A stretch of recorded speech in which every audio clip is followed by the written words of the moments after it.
NDA സ്ഥാനാർത്ഥി advocate Mohan George അദ്ദേഹത്തിന്റെ പ്രചാരണ പരിപാടികളുമായി മുന്നോട്ട് പോവുകയാണ്. ഇപ്പോൾ ഉള്ളത് മൂത്തേടം പഞ്ചായത്തിലാണ്. ആ സ്ഥാനാർത്ഥി നമുക്കൊപ്പം ചേരുന്നുണ്ട്. നമസ്കാരം. ഇനിയിപ്പോൾ കുറച്ച് ദിവസം കൂടെ ഉള്ളൂ.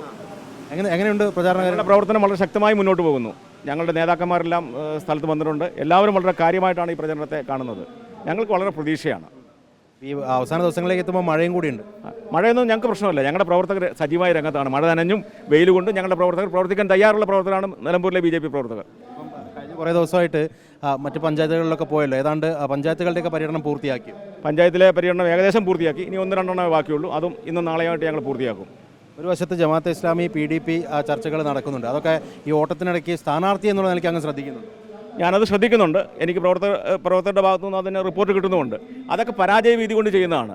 ഇടതുപക്ഷവും വലതുപക്ഷവും വർഗീയ ശക്തികളുമായി പരസ്യമായി തന്നെ കൂട്ടുചേരാൻ തീരുമാനിക്കുന്നത് അവരുടെ പരാജയ ഭീതി കൊണ്ടാണ്. രണ്ട് കൂട്ടർക്കും അങ്കലാപ്പാണ്. ഞങ്ങളുടെ വളർച്ച വളരെ വലുതാണ്. ഇവിടെ BJP എന്ന് പറയുവാൻ ധൈര്യം കാണിക്കാത്ത നിരവധി പേർ പഴയകാല BJPക്കാർ തന്നെയാണ്. എനിക്ക് മുമ്പ് എത്രയോ മുമ്പ് ഈ BJPയിൽ അംഗത്വം അവരൊക്കെ സജീവമായി രംഗത്ത് വന്നിരിക്കുകയാണ്. അവർക്കൊരു ധൈര്യമായി BJP എന്ന പ്രസ്ഥാനത്തിലേക്ക് പ്രവർത്തിക്കുവാനും മറ്റുള്ളവരെ ഭയക്കാതെ പ്രവർത്തിക്കാൻ ധൈര്യമായിരിക്കുന്നു. ഞങ്ങൾ മുന്നോട്ട് പോകുന്നു, ശക്തമായി മുന്നോട്ട് പോകും. ഇന്നിപ്പം പുതുതായിട്ട് വന്നിരിക്കുന്ന ഒരു അപ്ഡേഷൻ എന്ന് പറയുന്നത് ഷാഫി പറമ്പിൽ MP സഞ്ചരിച്ച വാഹനം പോലീസ് തടഞ്ഞുവെന്നും പാലക്കാടിന് സമാനമായ രീതിയിൽ ഒരു പെട്ടി പരിശോധന നടത്തിയെന്നൊക്കെയുള്ള ആരോപണങ്ങളൊക്കെ വരുന്നുണ്ട്. അങ്ങനെ പരിശോധനയൊക്കെ നടത്തുന്നതുമായി ബന്ധപ്പെട്ടുകൊണ്ട് ഇങ്ങനെ ഒരു വിവാദമൊക്കെ ഉണ്ടാകേണ്ട സാഹചര്യം ഉണ്ടോ?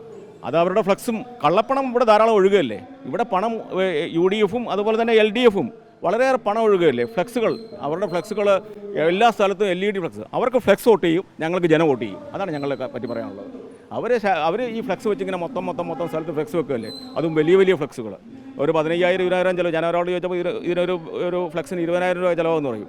ആ ഫ്ലെക്സ് അവർക്ക് വോട്ട് ചെയ്യും, ഞങ്ങളെ സംബന്ധിച്ച് ഞങ്ങൾക്ക് ജനം വോട്ട് ചെയ്യും.